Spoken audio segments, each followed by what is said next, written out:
Hey everybody, and welcome to the bullshit party. And in this one we're gonna be covering the new Podium vehicle, the Overflod Autarch. We're gonna be going over its interior, its exterior, the sound it makes, and its performance, and at the end we're gonna be customizing it in Los Santos Customs. Make sure you like the video, and let's get started.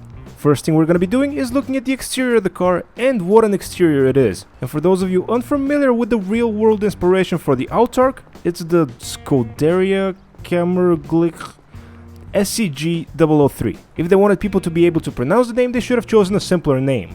And another inspiration for this car is the McLaren Senna, especially from the back, you can definitely see it. And speaking of things you can see, here's what the headlights look at night. It's very cool that we have two separate units for the low and high beams, and with the high beams on, there's no mistaking this car at night. And it also lights up the road very well. And speaking of things that this car does very well, it's time to see how interactive it is. Looking at it for the first time, you might think that the only thing that you can open on it are the doors. Wrong. I'm very happy to say that on this car you can open both doors, the hood and the trunk, or cargo space. And I hadn't noticed up until now, but this car has a very cool way of opening its doors, almost like a butterfly. All in all, for a car that came out almost 3 years ago, I'm very impressed with the level of detail here. A little bit later we're gonna see how this translates into Los Santos Customs customization, but I'm fairly confident that we're gonna be doing okay. And for those of you who are curious, this car is a part of the super car class category. Try to say that 3 times faster. And with the exterior taken care of, it's time to go in, listen to the car, and see what the interior looks like.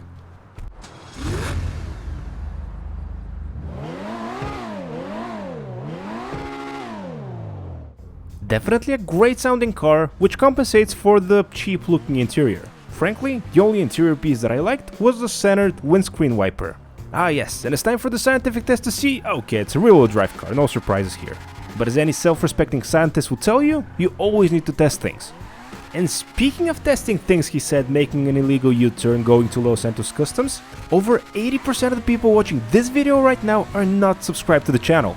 That needs to change. Subscribe and I'm not gonna crash anymore. Whoops, I guess you didn't subscribe in time. But back to the topic at hand, which is the car. From the time I took off, it immediately became apparent to me that this is a powerful vehicle. One very positive thing I can say about it is even the stock version has very good grip. It's sticky and responsive when you're trying to turn, and when you're accelerating, the car actually accelerates. And this right here is a mea culpa, I just didn't have good visibility going into that corner. Or maybe it's because some of you are still not subscribed. But back to the car, it's an excellent vehicle except for one big flaw that I found here. See, it doesn't have, brakes. Instead, this is the typical stopping position, but this is the stock version of the car. I'm sure that as soon as we upgrade the braking system, everything's gonna be fine. Besides, I think I'm actually getting better at driving. Yep, what's this? Right on cue. Perfect. I mean, at least we know it's durable. Thumbs up for the crash test. But no, seriously, go like the video. And with that, we're finally ready to go into Los Santos Customs and start customizing. And you may or you may not know that the first thing I do when I go into Los Santos Customs is, of course after fixing the damage that I've done to the car driving it there, is go over all the performance options and upgrade them first. This way I not only make sure that I don't forget anything later on, but also am able to skim through all the customization options visually and just see what we have there. But it's mainly the first thing. And oh goody, we're done, and we're gonna start with the front bumper options. And I gotta say, for a car that's almost 3 years old, this is an impressive level of detail here. And also a lot of the front bumpers look very cool. And I'm gonna stick with my GT bumper and go to the rear diffuser options. The choices here are a little bit less cool, but still, it's nice to have them, I guess. As for the exhaust, I'm not an expert on the car this one is based on, but it's pretty weird that it only had one exhaust pipe on one of the sides. Anyway, we're gonna fix that and go to the next one. I was genuinely confused about the front fenders at first, but then it all made sense. I have to say, so far, the level of customization on this car is pretty awesome. And after going back to the front fender option, I really like that one as well. And as soon as we get done with the fenders, we're gonna go straight to the hood. I do want to say once again that this is a 2017 car, so in my eyes, this is a great level of customization. I understand it pales in comparison to the new batch of cars that were released, for example, this summer, but as the old saying goes, beggars can be choosers. Apparently. And next up, we have the skirts option, and here things get interesting. Now let me try to say that again without sounding creepy. I like skirts. Okay, next. And it's time to choose a spoiler for this beast. In the beginning when I saw this car, if there was one thing that you'd ask me of what was missing on it, I'd say it was the spoiler. Don't correct me in the comments, but I think the original car had a spoiler just like this one right here, with the wing going all the way down the middle. But since I'm somewhat of a rebel, you know, the round peg in the square hole, or whatever, I'm gonna choose a different one just because. Well, because I like it. And going over the very necessary suspension options, in my opinion, the stock suspension makes the car just looks unfinished with the giant empty wheel arches. And with that fixed and the transmission and turbo already taken care of, it's time to go over the wheel options. What rims are we gonna be putting on this car? I mean, of course they're gonna be pink, but what kind? And saying pink so enthusiastically reminded me of my skirt comment a couple of seconds ago, which is... I'm just gonna shut up. And as far as the car is concerned, I was debating whether or not I wanted custom tires on it. But after seeing how the tires looked, I really don't want them. That means the last customization option before respraying the car is gonna be the window tint options.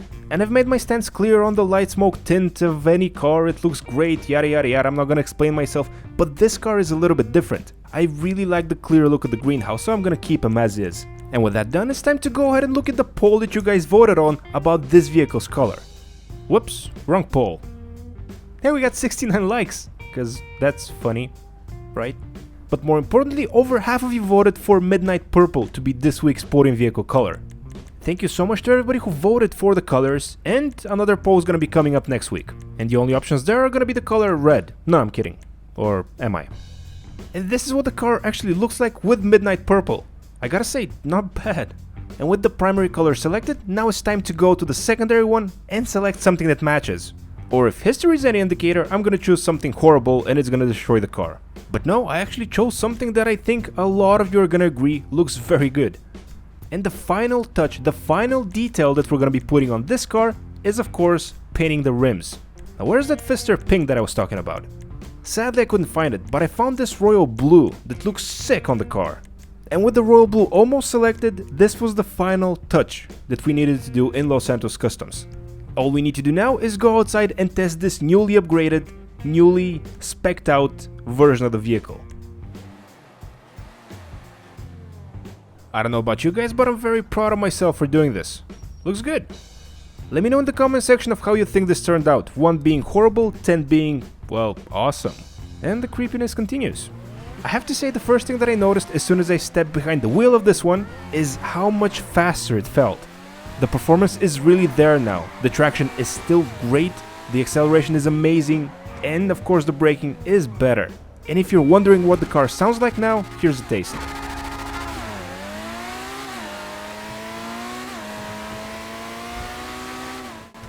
I have to say I didn't think it was possible, but it sounds better. So let's go over the checklist. Better handling, which was already good to begin with, better acceleration, which was already adequate to begin with, visually it looks great, and now it has brakes. And because of the title of this video, at the end of each one I usually give my opinion of whether or not I think a car is worth it. And I put that into 2 different categories depending if this is the lucky wheel car you won, or if you bought it for $2 million in this case. Do you want to race with it, or do you want to just have fun with it?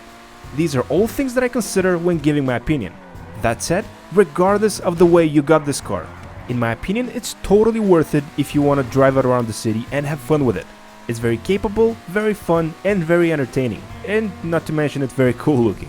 Which brings me to my second point. If you're one of those people that races with their cars, weird but whatever, I believe this car is somewhere near the top of its class. I can definitely see it being competitive in races. So regardless of when you're watching this video, you should definitely get this car. It's awesome. And as you can see, it can even do off-road. Sort of. And with that, it's time to end the video.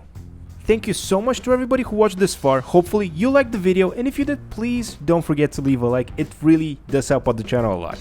If you watched this far and you're not yet a subscriber, make sure you hit the subscribe button because there's a lot more cool content coming your way.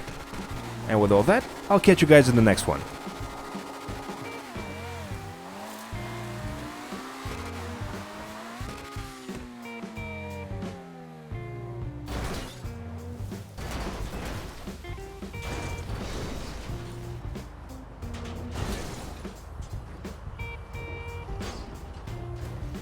Hey there, buddy. Mind helping me out? I'm kind of stuck here. Oh, good, you're coming. Oh.